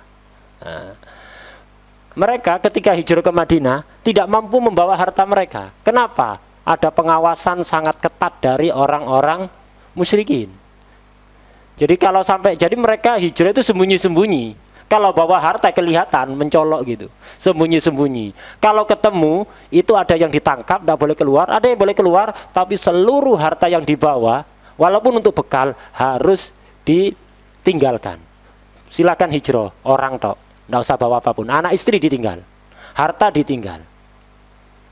Itu. Dan harta mereka yang ada di Mekah, harta orang-orang Islam yang hijrah ke Madinah di Mekah ini sangat banyak. Dan itu dirampas secara semena-mena oleh orang-orang musyrik, dikuasai oleh orang-orang musyrik. Ketika orang-orang Islam pengikut Nabi ini hijrah ke Madinah, mereka nggak punya apa-apa. Jadi umat Islam yang ada di Madinah nggak punya apa-apa. Orang Madinah juga bukan orang-orang kaya. Mereka nggak punya apa. Mereka sering menahan lapar. Lah, ketika Nabi diizini untuk jihad oleh Allah, ketika Nabi diizini untuk jihad pertama kali, yaitu pada tahun kedua Hijriah dan tepatnya pada bulan Safar. Allah memberikan izin untuk jihad itu pada bulan Safar tahun kedua Hijriah. Ketika sudah ada izin untuk perang, Nabi awalnya peperangannya bukan langsung datang ke medan pertempuran perang gitu, enggak. Melihat kondisi sahabatnya yang sering menahan lapar, tidak punya apa-apa, yang dulu di Mekah banyak yang mantan orang kaya raya, Nabi kasihan. akhirnya orang-orang Mekah itu sering berdagang melewati pinggiran Madinah. Orang-orang musyrik Mekah sering berdagang melewati pinggiran kota Madinah. Ketika ada sekelompok orang-orang musyrik dari Mekah yang mereka perampas harta orang mukmin yang ada di Mekah, lewat di pinggiran Madinah, Nabi ngirim beberapa orang pasukan yang dipimpin oleh Abdullah bin Jahsh. Dan ini terjadi pada akhir bulan Rajab tahun kedua Hijriah. Ini yang kemudian disebut dengan Perang Badar pertama. Nah, jadi ketika ada sekelompok orang Mekah musyrikin membawa harta mereka, harta dagangan mereka, Nabi ngirim pasukan yang tidak banyak dipimpin oleh Abdullah bin Jahsh untuk merampas harta orang Mekah. Sebenarnya bukan merampas, mengambil sebagian kecil hak muslimin yang disita ada di Mekah. Ibaratnya kalau harta muslimin di Mekah itu triliunan, yang diambil cuma berapa juta saja. Ketika kelompok itu lewat, diambil harta orang musyrik ini sebagai ganti dari harta orang mukmin yang dikuasai oleh orang Mekah, diambil. Dan itu berhasil. Sebagian harta orang musyrik itu sebagian diambil, dan sebagian dari orang musyrik ada yang ditawan. Ada yang tawan. Ketika orang Mekah mengetahui itu, mereka ngirim utusan kepada Nabi untuk membebaskan tawanan yang tertangkap dan untuk mengembalikan harta yang diambil oleh Nabi. Dan mereka siap mengganti dengan harta yang lain. Dan mereka minta tawanannya untuk dibebaskan. Nabi kemudian jawab, tidak apa-apa, kalau kalian kepingin teman-teman kalian dibebaskan, bebaskan orang-orang muslim, orang-orang mukmin yang ada di Mekah yang kalian tawan. Yang kalian tahan mereka tidak bisa keluar dari Mekah. Nabi khawatir kalau tinggal di Mekah terus nanti bisa-bisa keluar dari agama Islam karena disakiti dengan parah. Silakan, kalau kalian mau membebaskan teman-teman kalian, bebaskan umat orang-orang mukmin yang ada di Mekah. Nah, ini adalah perang Badar Ula. Di antara yang terbunuh waktu itu adalah Amr bin Al-Hadrami. Dan inilah yang kemudian menjadi sebab terjadinya perang Badar Kubro yang menjadi perang Badar jilid berikutnya. Ini perang Badar jilid pertama, yang pertama. فكان غزوة بدر الكبرى التي وقعت في بدر، وبدر هذه اسم مكان. رجل اسمه بدر حفر بئرا فنسبت إليه وقيل له بئر بدر، وقيل أنه كان البدر يرى فيها لصفاء مائها فسميت بدر، فاسم تلك البئر وقعت هناك الغزوة، وسميت تلك الغزوة التي وقعت عند تلك البئر غزوة بدر. وإذا أطلقت غزوة بدر المراد بها غزوة بدر الكبرى، لا الأولى ولا الصغرى، وهي غزوة بدر الموعد التي عندما انهزم المشركون في الكبرى تواعدوا في غزوة بدر الصغرى، فلكن المسلمون حضروا على الموعد والمشركون لم يحضروا على الموعد، فلهذا كان لا قتال فيها وسميت بدر الصغرى. وإذا أطلقت غزوة بدر فالمراد بها بدر الكبرى التي سماها الله سبحانه وتعالى يوم الفرقان. Perang Badar ini terjadi di sebuah daerah, sebuah perkampungan yang namanya Badar, makanya disebut Perang Badar. Perang Badar itu. Badar ini aslinya nama laki-laki yang menggali sumur di daerah itu, kemudian sumurnya itu pun dinisbatkan kepada dia. Akhirnya disebut sumur Badar. Sak kampungnya akhirnya disebut kampung Badar. Nah, itu nisbat kepada laki-laki yang bernama Badar tadi itu. Wakilah ada sebab yang lain, kenapa kok disebut nama Badar. Nah, itu. Dan perang Badar itu setelah terjadi perang Badar Kubro, dan memang ketika Badar itu dimutlakan, makanya dimaksud adalah perang Badar Kubro ini. Setelah terjadi perang Badar Kubro, orang-orang musyrik ini berencana mau balas dendam. Mereka pun menentukan tanggal untuk perang lagi sama orang muslimin pada tanggal yang sudah ditentukan, dan itu yang kemudian disebut dengan perang Badar Suro, perang Badar yang ketiga. Nah, jadi mereka mau balas dendam, sudah ngasih kabar ke mukminin kalau mereka akan nyerang, akan bertemu di kampung Badar untuk yang ketiga kali, itu perang Badar Suro, untuk balas dendam. Tapi kenyataannya ketika tanggal sudah ditentukan, orang-orang muslimin datang. Tapi orang-orang kafir gak datang, takut mereka, tidak datang. Orang-orang muslim sudah datang, karena itu disebut Badar Suro, tidak terjadi perang. Badar yang dimaksud ketika mutlak adalah Badar Kubro yang disebut oleh Allah dengan nama Yaumul Furqan. نعم. فبلغ النبي محمد صلى الله عليه وآله وسلم أن قافلة لقريش قد تحركت إلى الشام وفيها أموال لقريش، وكانت بدر هذه موقع استراتيجي تمر فيه القوافل للذهاب إلى الشام، أي لا بد لها من مرور بتلك الطريق. فأراد النبي محمد صلى الله عليه وسلم مع أصحابه التعرض لتلك القافلة، لأن فيها أموالهم التي انتهبوها عليهم، أموال المهاجرين، لكنه تأخر وقد مضت القافلة إلى الشام ولم يدركها أصحاب النبي محمد فرجعوا. فقال على كل حال المرجع من نفس الطريق، فنترقب رجوعهم من الشام. الشام الذي هو الآن سوريا وفلسطين، هذه قالها الشام. الأردن هذا اسم الشام، كان في الاصطلاح قال الشام. فترقب حتى رجوعهم، فندب النبي محمد صلى الله عليه وسلم أصحابه للخروج، وأن الله وعدهم إما الغنيمة وإما النصر. فخرج مع النبي محمد صلى الله عليه وآله وسلم جماعة من أصحابه صلى الله عليه وآله وسلم، 313 وقيل 14 وقيل 15. فبلغ الخبر قائد تلك القافلة أبو سفيان، كان مشركا، ففي الحال غير طريق القافلة إلى طريق البحر ولم يمر بطريق بدر. وكان في تلك القافلة قبل إسلام عمرو بن العاص، فمر بهم طريق أخرى، وأرسل للمشركين أنهم يتعرضون لغزو القافلة، فقامت وتحركت الكفار في تجمعهم مع حلفائهم ليجمعوا جيشا كبيرا من نحو 1000 مقاتل. فلما أيقن السلام أبو سفيان بقافلته أرسل إليهم قال خلاص ما عادش حاجة، ارجعوا فقد سلمت القافلة.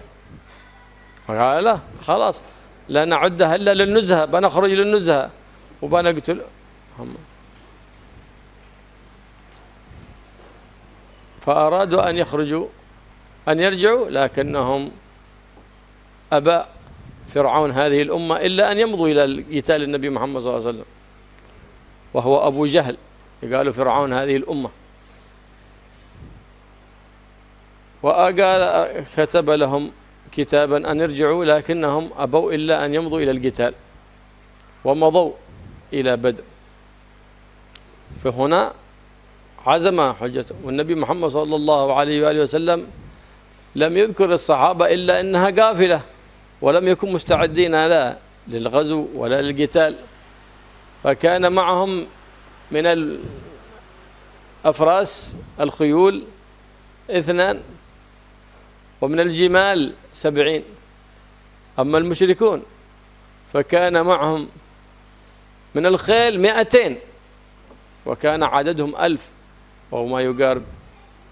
وكان معهم من الجمال الشيء الكثير جدا، إذ كانوا كل يوم يذبحون جملا،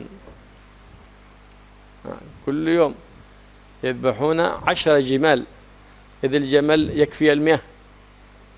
كل يوم يذبحون 10 جمال، 9 جمال. عرف ذلك النبي محمد صلى الله عليه وسلم بماذا؟ بالراوي الذي كان يأتي يأخذ الماء. إلى من أنت تأخذ الماء؟ قالوا أولئك أنا. عرفهم أنهم أولئك المشركون يأخذ الماء لهم. كم عددهم؟ قال كثير ما أعرف. قالوا كم يذبحون كل يوم؟ قال يذبحون كل يوم بين 9 و10. عرف النبي محمد قال أنهم بين 900 و1000.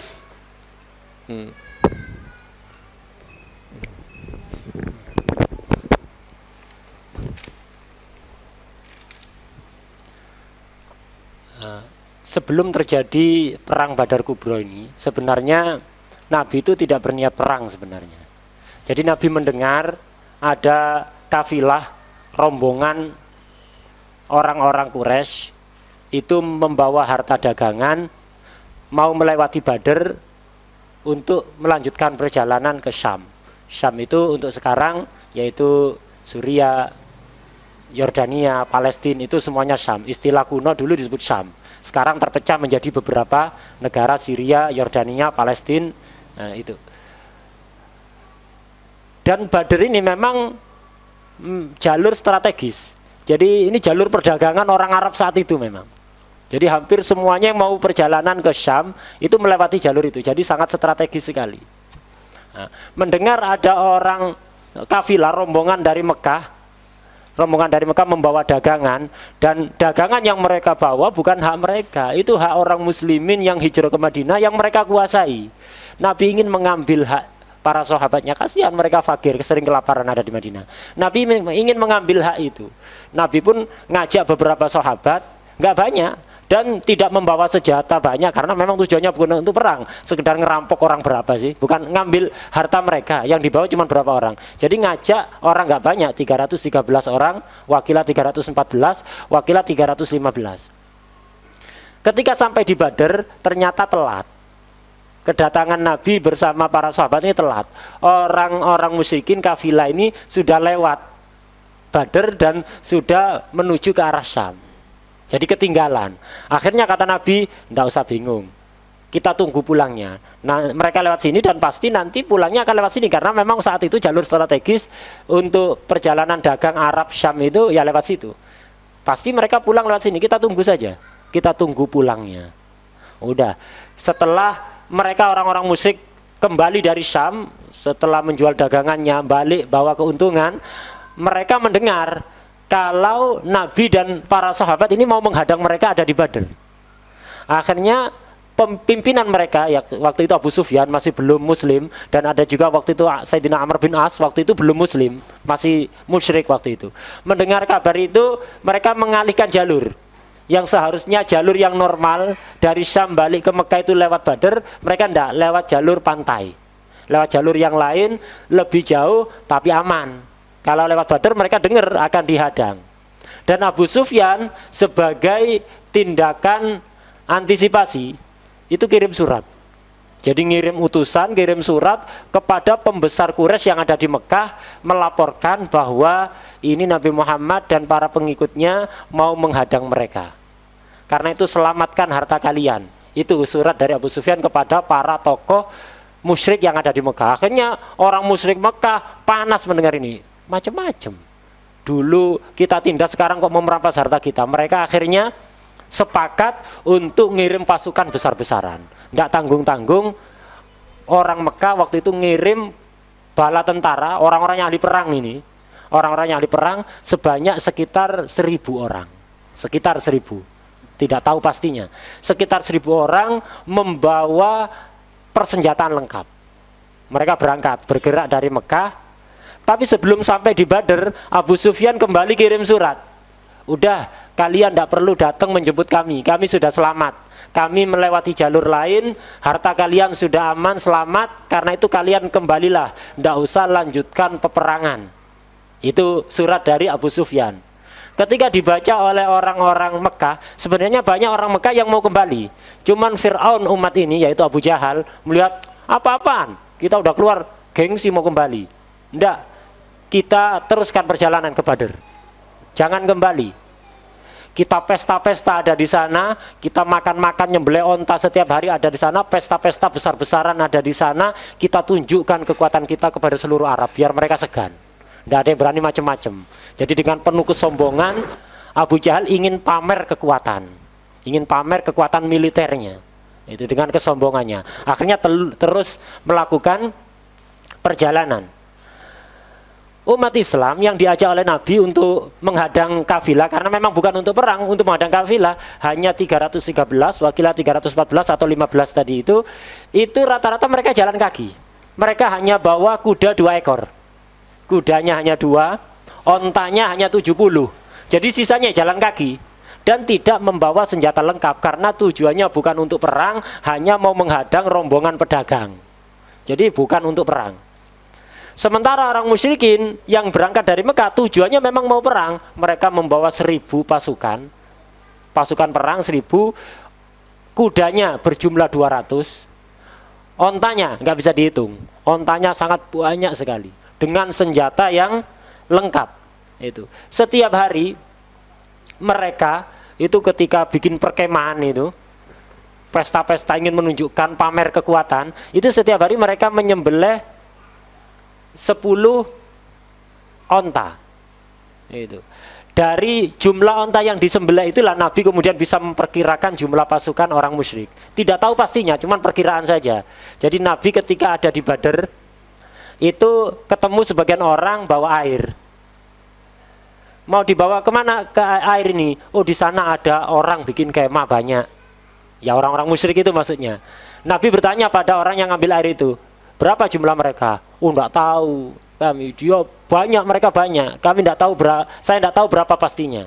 Akhirnya Nabi nanya, berapa? Setiap hari mereka nyembelih onta.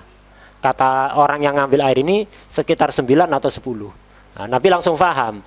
1 ekor onta itu biasanya dimakan untuk 100 orang. Ini kalau 9 atau 10 berarti sekitar 1000 pasukannya. Itu Nabi menyimpulkan jumlah pasukan dari jumlah onta yang disembelih tadi.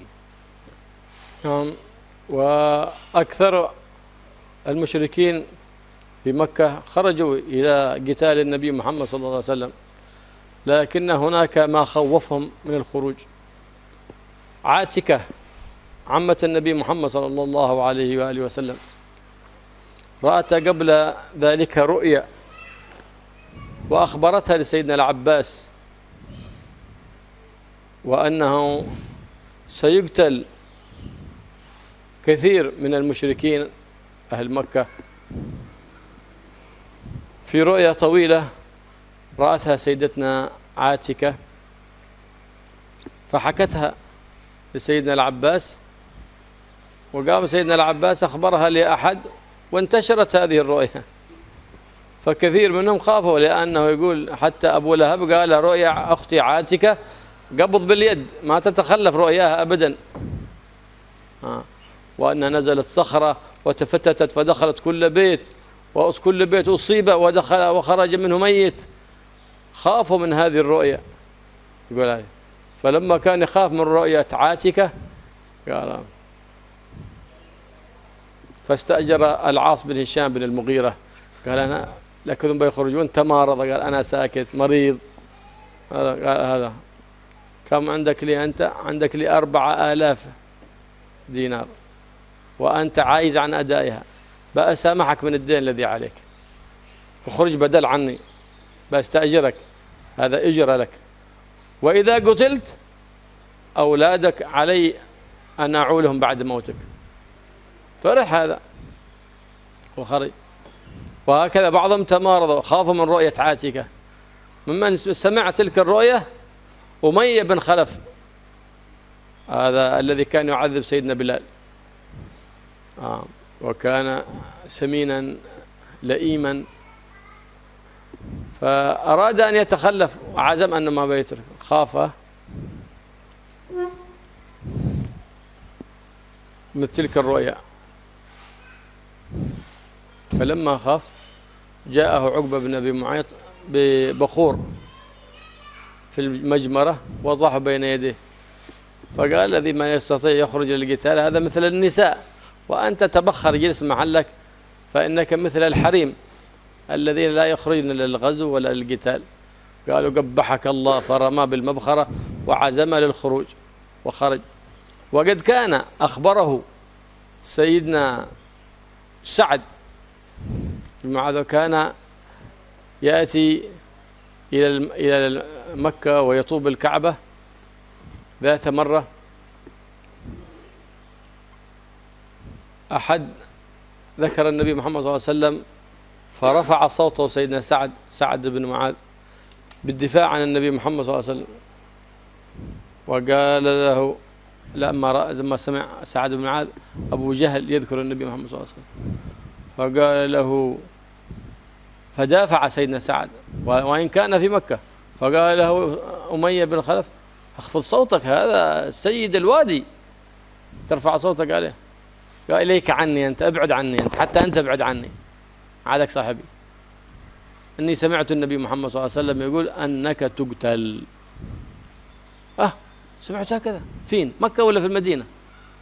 الله أعلم. سمعته أنه تقتل فاضطرب، فقيل وروي أنه بال في الحال، بال من شدة الخوف، إلا بسمع كلمة بعد إليك عني، فقد سمعت النبي محمد صلى الله عليه وسلم أنك تقتل. والله إن نعد فينا الصادق الأمين، وأن كلمته لا تسقط.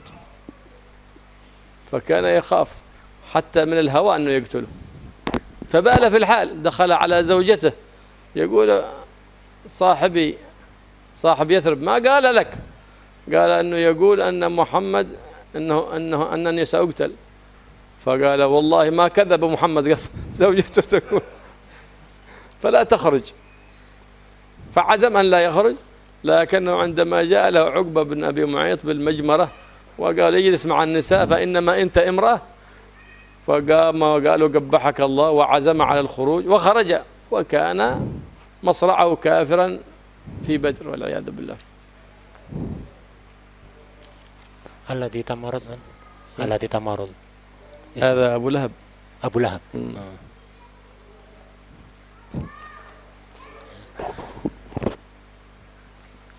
Ketika Abu Sufyan tadi kirim surat minta bantuan perlindungan atas barang dagangannya, kirim surat ke Mekah, hampir seluruh laki-laki yang ada di Mekah itu keluar untuk memerangi Nabi. Jadi mayoritas penduduk Mekah yang laki-laki waktu itu keluar untuk melindungi harta mereka. Cuman sebenarnya rata-rata mereka sebelum keluar itu ketakutan. Sebabnya adalah mimpi yang dilihat oleh Atikah, salah satu bibinya Nabi, ammahnya Nabi. Atikah ini melihat mimpi yang menakutkan. Panjang sekali mimpinya, singkatnya Atikah ini melihat ada batu besar yang meledak itu. Jadi pecah menjadi berkeping-keping dan masuk ke setiap rumah orang-orang Quraisy. Jadi batu gede meledak, pecah berkeping-keping, setiap kepingannya masuk ke setiap rumah orang Quraisy, dan ada yang mati dari rumah itu, yang kemasukan kepingan batu tadi itu. Atikah ketakutan. Ini bukan main-main, ini mimpi yang akan menjadi kenyataan. Akhirnya Atikah ini menyampaikan mimpinya kepada Sayyidina Abbas.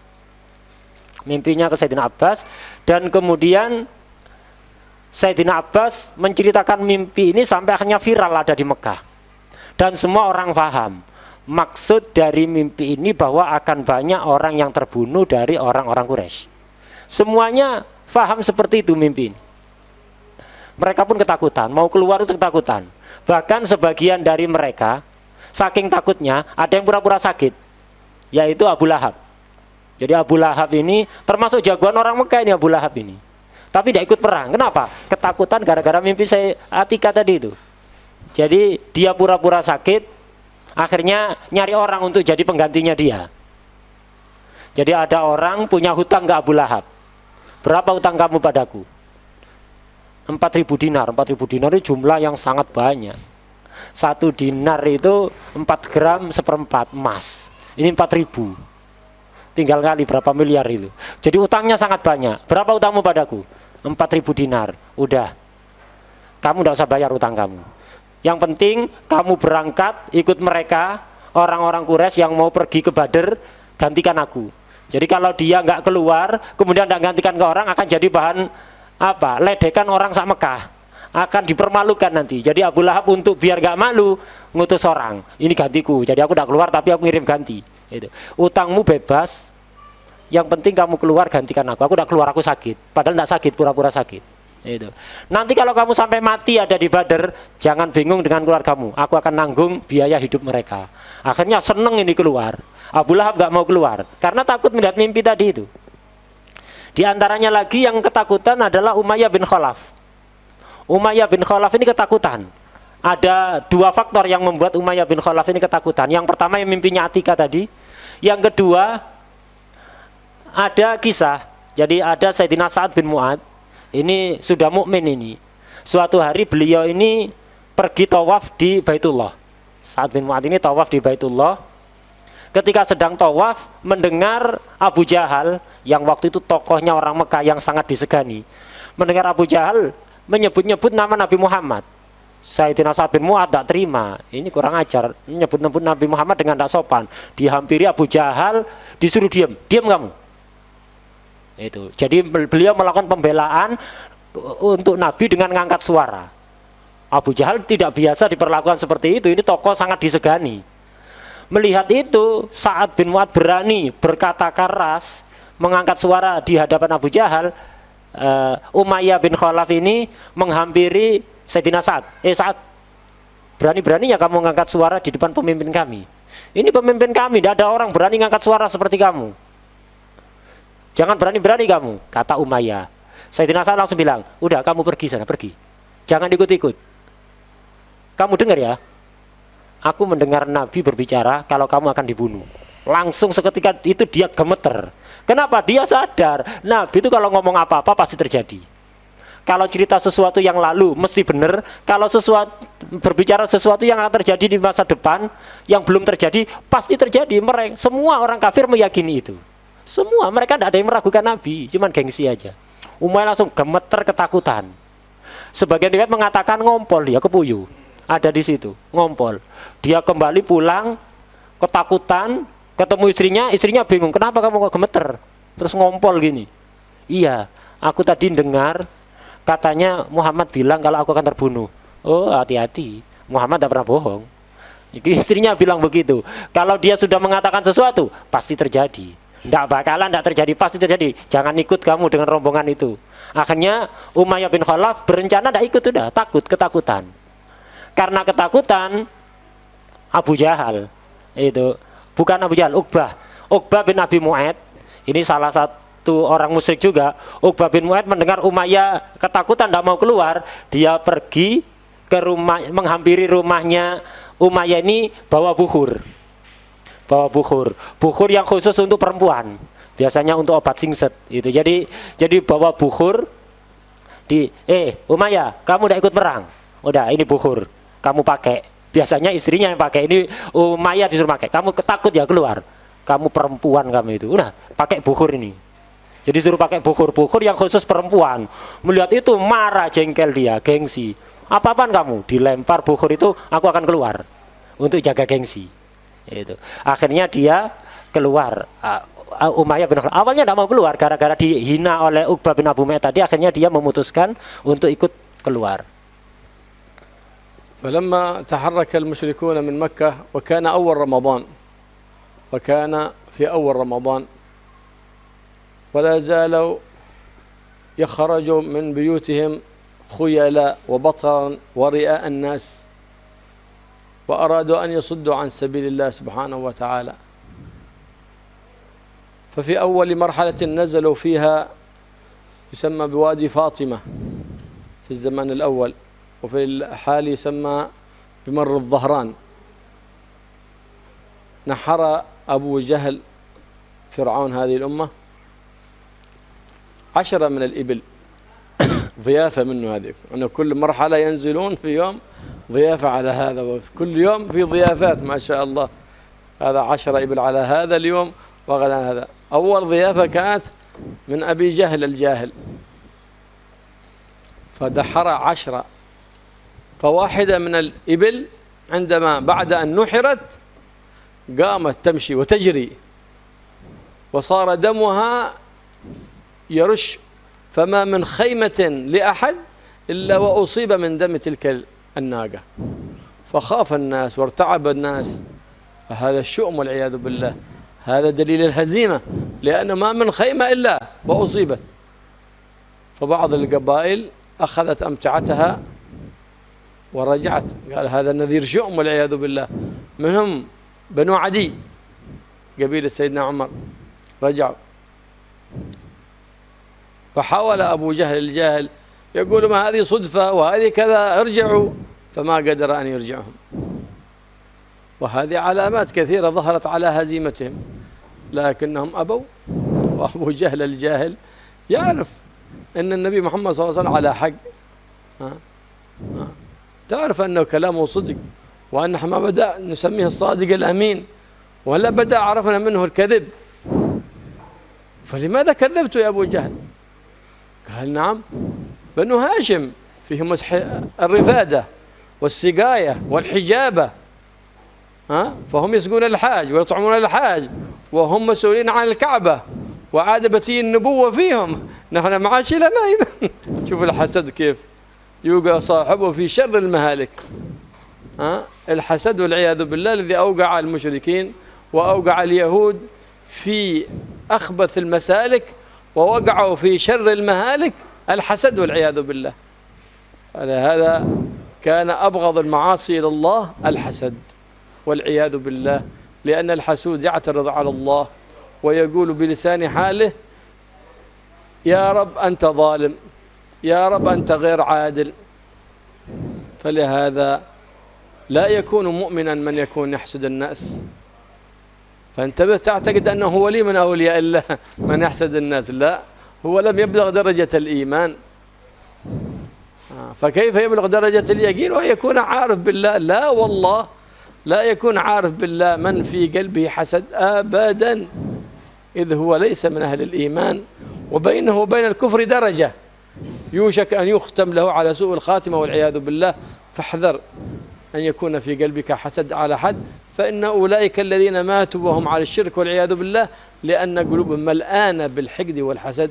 نسأل الله أن يحفظنا وإياكم من كل حسد وكل بغض وكل حقد، ويحفظنا من شر الحاسد، من شر الحاسدين والباغضين والماكرين والساحرين والعائنين، ويشغل الظالمين بالظالمين ويخرجنا منهم سالمين. وللكلام تتمة إن شاء الله بعد صلاة العصر. Orang-orang musyrikin itu mulai keluar meninggalkan Mekah untuk menuju Badr, mau memerangi Rasulullah SAW dan para sahabat. Itu berangkat di awal bulan Ramadan. Mereka keluar dengan penuh kesombongan. Jadi mereka keluar dengan penuh kesombongan dan penuh gaya. Itu mereka yakin bakal menang. Padahal sebenarnya mereka juga ketakutan.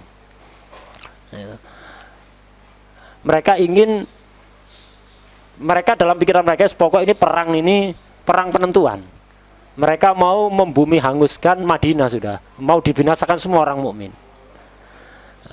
Mereka setiap hari itu pasti istirahat di sebuah daerah. Jadi perjalanan, nanti kalau sudah sore istirahat bikin kemah gitu. Dan kalau udah bikin kemah, mereka nyembelih onta 10 onta atau sekitar segitu untuk makan-makan, sudah santai-santai ada di situ. Lah, pertama kali tempat transit mereka, tempat singgah mereka namanya adalah Wadi Fatimah, Lembah Fatimah. Dulu namanya Lembah Fatimah, sekarang namanya berubah menjadi Marud Dhahran. Nah, pertama kali mereka transit ada di situ.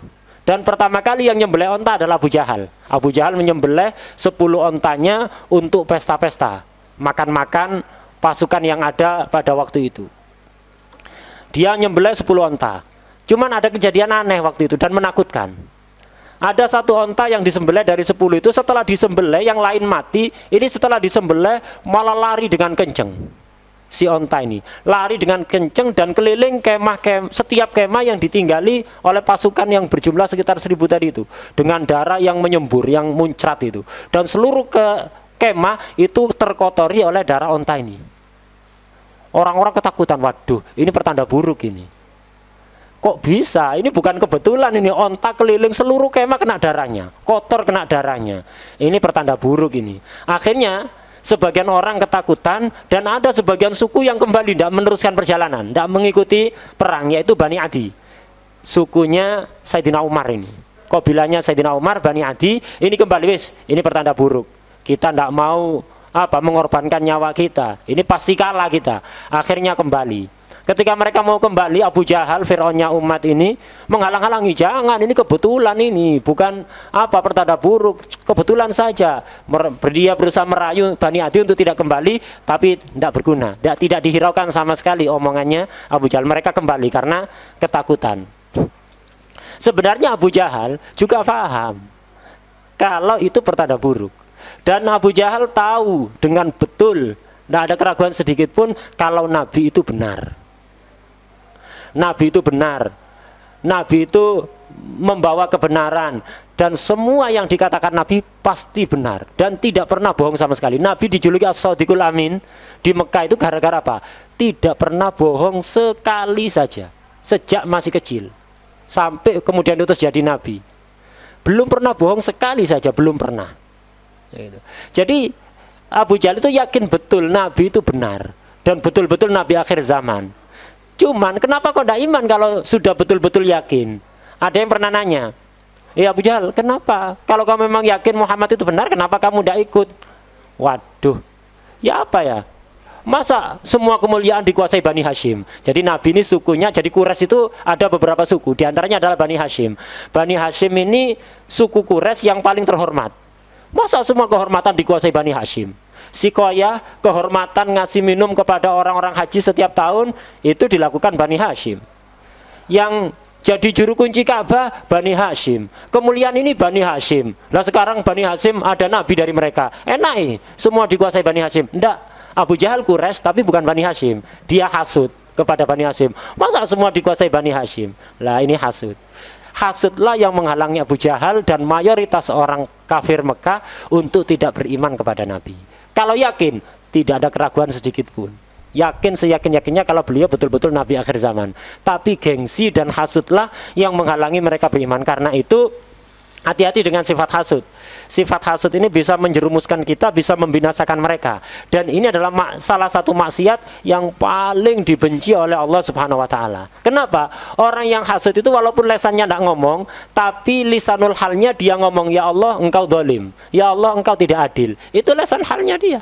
Orang yang hasud itu, orang hasud ini tidak ada cahaya keimanan pada hatinya. Karena itu jangan percaya kalau ada wali kok hasud, jangan pernah ya. Al-Arif Billah dijuluki Al-Arif Billah, wali kok hasud, jangan pernah. Iman aja enggak dia, orang hasud itu. Hasud dan kufur ini terpisah oleh jarak yang sangat tipis dan dikhawatirkan orang yang hasud matinya dalam su'ul khotimah waliyadzubillah. Semoga kita dijaga dari sifat-sifat yang jelek, hasud dan yang lain-lain. Dan pembahasan perang Badar ini insya Allah nanti akan diteruskan setelah ini.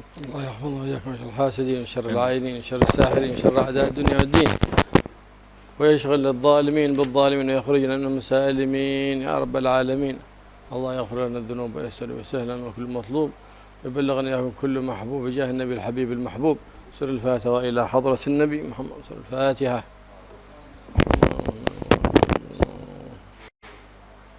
وإياك نستعين. آمين. ربنا تقبل وتب علينا وخلق يا معطي بالعطاء لا تمشي صلى الله عليه وسلم. سبحان الله وسلام على المرسلين والحمد لله رب العالمين.